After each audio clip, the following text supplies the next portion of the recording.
ஆத்ம அபிமான ஸ்திதி 17 அப்பியாசம். கொஞ்ச நேரத்திற்கு குறைந்தது 30 நிமிடங்கள் ஆத்மீக ஸ்திதியில் நிலைத்திருந்து தன்னுடைய அனைத்திலும் நல்ல உயிரினும் மேலான அன்பிற்குரிய நண்பர் சிவபாபாவுடன் இவ்விதமாக நட்பின் அனுபவம் செய்யுங்கள். உணர்ந்து பாருங்கள். 2 உண்மையான நண்பர்கள் ஒருவரோடு ஒருவர் சந்திப்பதற்காக சென்று கொண்டு இருக்கின்றனர்.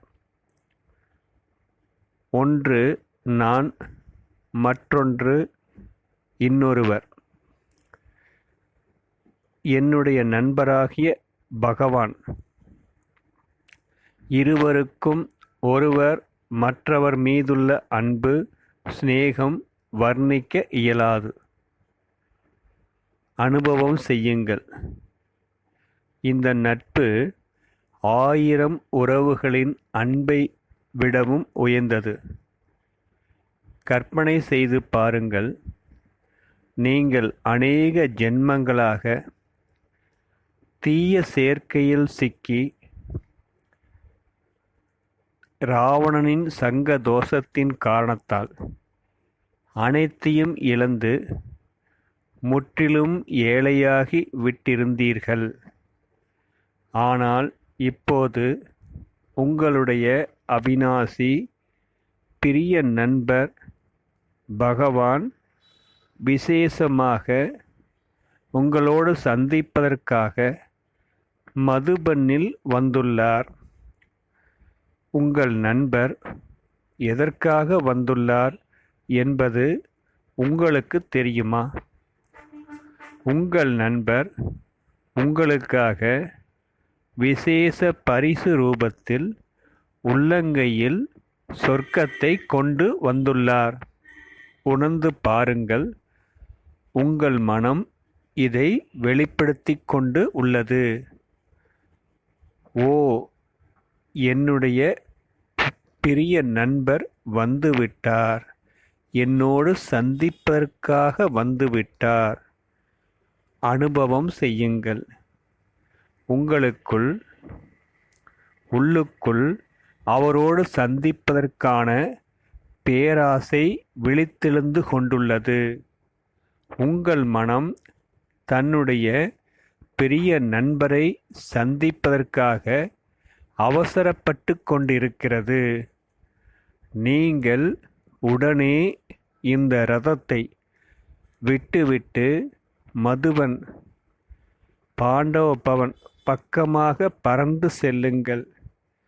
நீங்கள் உங்கள் உயிரினும் மேலான அன்புக்குரிய நண்பருடன் சந்திப்பதற்காக மிகுந்த உற்சாகம் அடைந்திருக்கிறீர்கள். ஆனால் நீங்கள் உங்களுடைய பிரிய நண்பரை எப்படி சந்திக்க முடியும்? ஏனென்றால் வாசலில் 2 பாதுகாவலர்கள் காவலுக்காக அமர்ந்திருக்கிறார்கள். 2 நட்சத்திரங்களை பாருங்கள். நீங்கள் அவர்களிடம் மிகுந்த உற்சாகத்தோடு சொல்கிறீர்கள், உங்கள் பெரிய நண்பர் சிவபாபாவோடு சந்திப்பதற்காக வந்திருப்பதாக. அந்த 2 காவலர்களும் உங்களை செல்வதற்கு அனுமதிக்கவில்லை. அவர்கள் சொல்கிறார்கள், நீங்கள் அவரோடு சந்திக்க முடியாது என்று. நீங்கள் அவர்களிடம் சொல்லுங்கள், நாங்கள் இருவரும் கல்பத்திற்கு முன்னால் மிக சிறந்த நண்பர்களாக இருந்தோம். எவ்விதமாக நீங்கள் உங்கள் நண்பரோடு ஓடியாடி விளையாடினீர்கள், ஒன்றாகவே உண்டு உறங்கினீர்கள் என்று இந்த அனைத்து விஷயங்களை பற்றியும் அவர்களுக்கு சொல்லுங்கள். அனுபவம் செய்யுங்கள். அந்த காவலர்கள் உங்களிடம் சொல்கிறார்கள், நீங்கள் உங்கள் பிரிய நண்பரை உள்ளே சென்று சந்திக்க விரும்பினால் உங்கள் உணவு சுத்தமானதாக இருக்க வேண்டும். உங்களது மனம் முற்றிலும் சுத்தமாக, தூய்மையாக, பவித்திரமாக, மாசற்றதாக இருக்க வேண்டும். இதுபோல் சின்ன சின்ன நியமங்களை பின்பற்ற வேண்டியதிருக்கும். அநேக விஷயங்களை தியாகம் செய்ய வேண்டியதும் இருக்கும். அப்போதுதான் உங்களுக்கு உங்கள் பிரிய நண்பரோடு சந்திப்பதற்கான அனுமதி கிடைக்கும். ஒரு நண்பருக்கு அவருடைய நண்பர்தாம் அனைத்தையும் விட மகத்துவம் வாய்ந்தவராக இருக்க முடியும். அவரை விடவும் நல்லவர் இந்த உலகத்தில் வேறு யாரும் இருக்க முடியாது. அனுபவம் செய்யுங்கள். நீங்கள் உங்களுடைய பெரிய நண்பரின் நினைவில் உங்களுடைய விகாரங்களை சம்பூர்ண ரீதியில் தியாகம் செய்து கொண்டே செல்கிறீர்கள். உங்கள் மனம் முழு தூய்மையாக, பவித்திரமாக ஆகிவிட்டது. நீங்கள் உங்களின் நண்பரோடு சந்திப்பதற்கு முழுமையாக தயாராகிவிட்டீர்கள். இப்போது மதுபன் முற்றத்தின் பக்கம் தனது காலடி எடுத்து வையுங்கள். மதுபன், இது ஒவ்வொரு பிராமண குழந்தையும் பகவானின் பெரிய நண்பராக ஆகிவிடுகிற அத்தகைய ஓர் இருப்பிடம். அந்த பகவானைத்தான் நாம் பாபா, அதாவது குதா தோஸ்த் என சொல்லி அழைக்கிறோம். உங்கள் பெரிய நண்பர் சிவபாபாவுக்கு நீங்கள் இங்கே வருவதற்கான அறிவிப்பு கிடைத்துவிட்டது. அவரது மனமும் கூட உங்களோடு சந்திப்பதற்காக மிகுந்த ஆசை கொண்டுள்ளது. அவரும் தம்முடைய நண்பரை சந்திப்பதற்காக மிகுந்த உற்சாகம் கொண்டுள்ளார். ஏனென்றால் அவருடைய கல்பத்திற்கு முந்தைய பிரிந்து சென்றுவிட்ட நண்பர் அவரோடு சந்திப்பதற்காக வந்துள்ளார். அனுபவம் செய்து கொண்டே செல்லுங்கள். தன்னுடைய நண்பரோடு சந்திப்பதற்கான உங்களுடைய உற்சாகம் வினாடிக்கு வினாடி அதிகரித்து கொண்டே இருக்கிறது.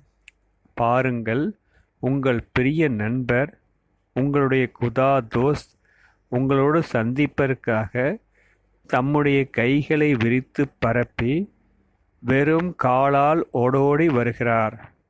உங்கள் முன்னால் வந்ததும் தம் கைகளை விரித்து உங்கள் குதா தோஸ்த் உங்களிடம் சொல்லுகிறார், பிரிய நண்பா, வந்து என் கைகளுக்குள் நிறைந்துவிடு.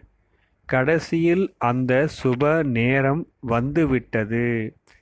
என்னுடைய அனைவரிலும் பிரியமான நண்பர் 5000 ஆண்டுகளுக்குப் பிறகு என்னோடு சந்திப்பதற்காக வந்துள்ளார். வா நண்பா, வா, அனுபவம் செய்யுங்கள்.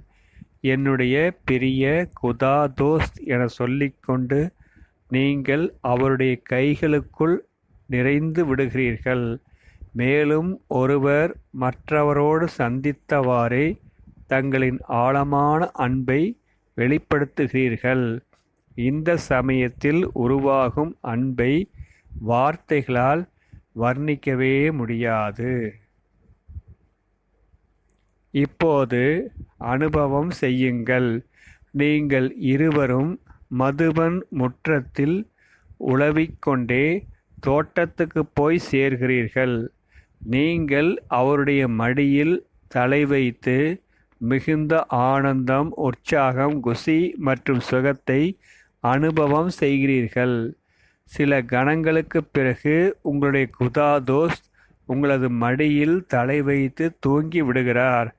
அப்போது உங்கள் மனதில் சங்கல்பம் வருகிறது, என்னிடம் என்னுடைய அனைவரிலும் நல்ல நண்பருக்கு கொடுப்பதற்கென்று குறிப்பாக எதுவும் இல்லையே. அனுக்கிரகம் வேண்டும். என் நண்பர் என்னிடம் செல்வம், பணம் இருந்தபோது வந்திருந்தால் அவரை தம்முடைய சிம்மாசனத்தில் அமர்த்தியிருப்பேன் மற்றும் அவரை அழகாக அலங்கரித்து அவரது அழகை உற்று நோக்கிக் கொண்டு இருந்திருப்பேன். ஆனால் இப்போதோ எனது மிக வருத்தத்திற்குரிய சமயம் நடந்து கொண்டிருக்கிறது.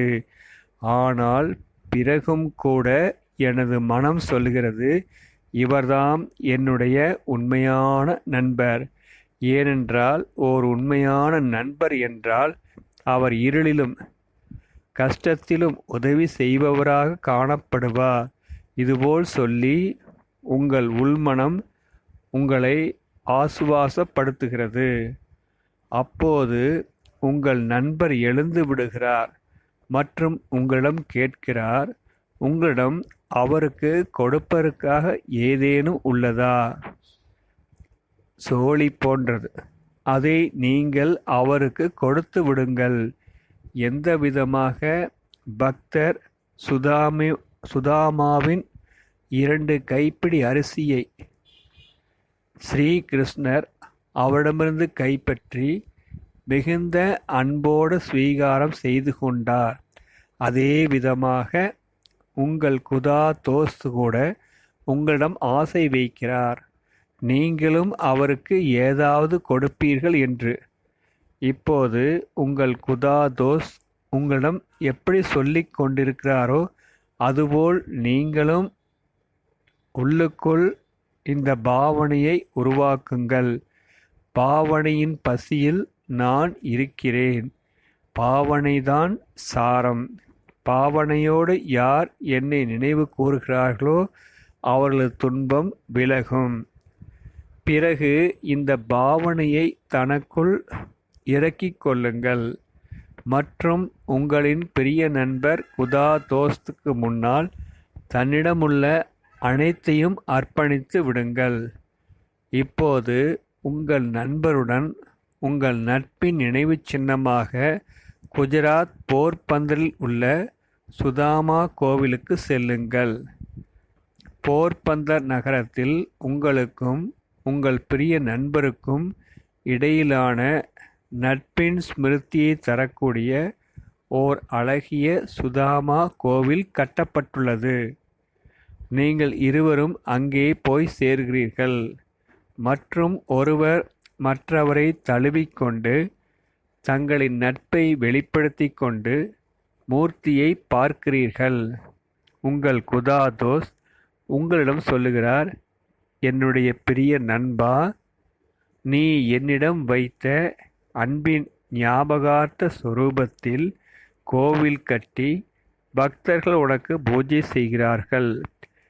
இதிலிருந்து உறுதியாகிறது நம்முடைய நட்பு எவ்வளவு உயர்ந்தது, சிரேஷ்டமானது என்று.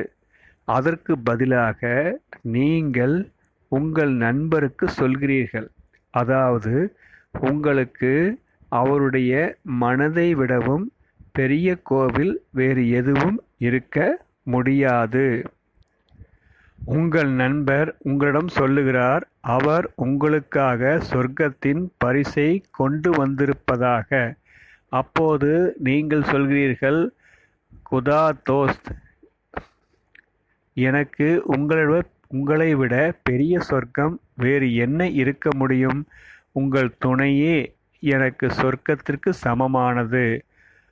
உங்கள் குதா தோஸ்த் அறிவார், இப்போது சமயத்திற்கு மட்டுமே உங்களோடு கூட இருக்கப் போகிறார். அவர் உங்களிடம் சொல்கிறார், நண்பா, நான் போன பிறகும் கூட குஷி மற்றும் ஆனந்தத்துடன் வாழ வேண்டும். நான் உனக்கு சொர்க்கம் என்ற பரிசை கொடுத்திருப்பது, நான் எப்போதாவது உன்னோடு இருக்க முடியாமல் போனாலும் நீ இந்த வாழ்க்கையின் ஆனந்தத்தை பெற வேண்டும் என்பதற்காகத்தான். அனுபவம் செய்யுங்கள். நீங்கள் அந்த பரிசை மிகுந்த அன்போடு ஸ்வீகாரம் செய்கிறீர்கள். அனுபவம் செய்யுங்கள். உங்கள் சிறந்த நண்பர் உங்களுக்கு உறுதிமொழி அளிக்கிறார், நான் கஷ்ட காலத்தில் எப்போதும் உன்னோடு கூடவே இருப்பேன். என்னை நீ மனதார நினைப்பதற்கான அவசியம் இருக்கும். உங்கள் உண்மையான குதா தோஸ்தின் சிரேஷ்டமான, சுத்தமான மற்றும் விலைமதிக்க முடியாத நட்பை பற்றி யோசித்து உங்கள் கண்களிலிருந்து ஆனந்த கண்ணீர் வந்து விடுகிறது. அந்த குதா தோஸ்த் உங்களை தமது இதயத்தில் அமர்த்தி பரந்தாமத்திற்கு அழைத்து செல்கிறார். அவர்தாம் உங்களுக்கு உலகம். இவ்வாறு யோசித்து உங்கள் மனம் உருகிக் கொண்டிருக்கிறது. அவரிடம் உங்கள் நட்பை வெளிப்படுத்துங்கள். நல்லது. ஒவ்வொரு நாளும் காரியங்கள் செய்யும்போது இவ்விதமாக அனுபவம் செய்யுங்கள். ஒவ்வொரு காரியத்தையும் செய்து கொண்டு இதுபோல் அனுபவம் செய்யுங்கள். குதா தோஸ்த் உங்களோடு இருக்கிறார் மற்றும் உங்களது ஒவ்வொரு காரியத்தையும் உங்களுக்கு பதிலாக அவரே நிறைவு செய்கிறார். தன்னுடைய பெரிய நண்பர் குதா தோஸ்தின் அன்பின் பந்தனத்தில் கட்டுண்டு நீங்கள் மற்ற அனைத்து பந்தனங்களில் இருந்தும் விடுபட்டு சுதந்திரமாகிவிட்டீர்கள். அந்த மாதிரி அனுபவம் செய்யுங்கள். நீங்கள் உங்கள் நண்பருக்கு அனைவரிலும் நல்ல நேர்மையான நண்பராக இருக்க வேண்டும். கவனம் கொடுங்கள். நீங்கள் ஒவ்வொரு தடவையும் புது புது விதமாகத்தான் பாபாவோடு நண்பர் என்ற சம்பந்தத்தை அனுபவம் செய்ய வேண்டும் என்பதில்லை. ஆனால் பிறகும் கூட எவ்விதமாக பாபாவோடு நண்பரின் சம்பந்தத்தின் ஓர் ஆழமான அனுபவம் செய்ய முடியும் என்பதை நீங்கள் சுயம் சிந்தனை செய்து அனுபவம் செய்யுங்கள். ஓம் சாந்தி.